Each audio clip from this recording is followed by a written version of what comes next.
Hello, welcome to part 3 of my guide to building a great contraption. So in this part we're going to be covering construction, and construction is really important because if you don't make your machine well, then you're going to have a ton of problems. You're going to have problems. You have to build it sturdy enough for it to last the trip to the science center, going on the highway in a minivan. It's not going to be the smoothest trip. You got to build it sturdy enough that things don't jiggle loose and fall apart, because then you got to fix so many things by the time that you get there that you're not going to have a chance at winning anything. My team has always made it fit inside of a rectangular wooden and metal frame, like the kind that you guys did this year. Well, the exact same one, but because it gives clear sight to every step, and it gives it gives you a lot of access when you're looking at it and when you're trying to build and fix the machine. So it's good practice to build it sturdy. It's good to use wood glue, nails, and screws whenever possible because they're really strong and they'll give your machine a premium feel, plus they'll hold together really well. Hot glue can be very useful if used in moderation. Don't go slapping it on there just because it's an easy thing to do, because it will be easier to hot glue a lot of things rather than nail them or drill some holes and screw into it. But don't, because it looks like crap if you use too much of it. What we do is put some really hot glue down on like the end of a 2x4 if it's just going to be an upright, and then nail gun into the bottom of it, so the hot glue holds it and then the nails grip it tight.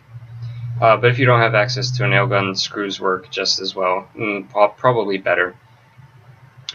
You got to make sure that everything is securely attached. Don't have things hanging on with tape or hot glue, basically.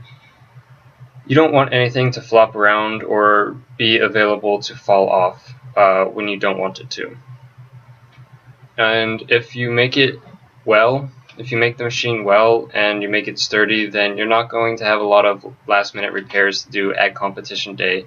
Trust me, you don't want to be repairing it on competition day. The stress is very real, and you're probably not going to do the right thing when you're feeling that much stress. So we have always adhered to a couple rules to building. Number 1, no dominoes. None. Don't do it. Nada. Zip. 9. No dominoes. It might seem like a good idea, but you will regret it. They suck. They're so finicky, they're not reliable at all, and they're a pain to reset. It's just not worth it. End of story. And numero dos is no duct tape.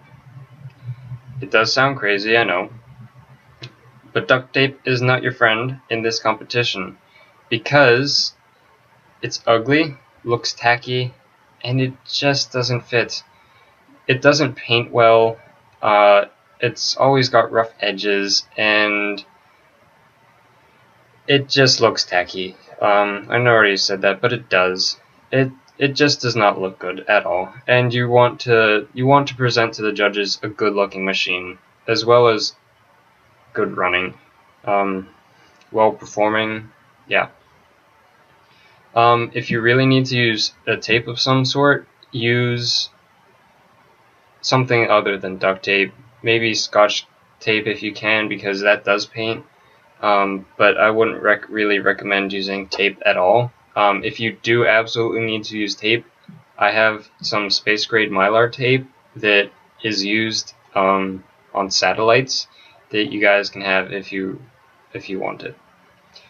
And that concludes part 3 of my guide to building a great contraption. Thank you for watching, and I'll see you in part 4.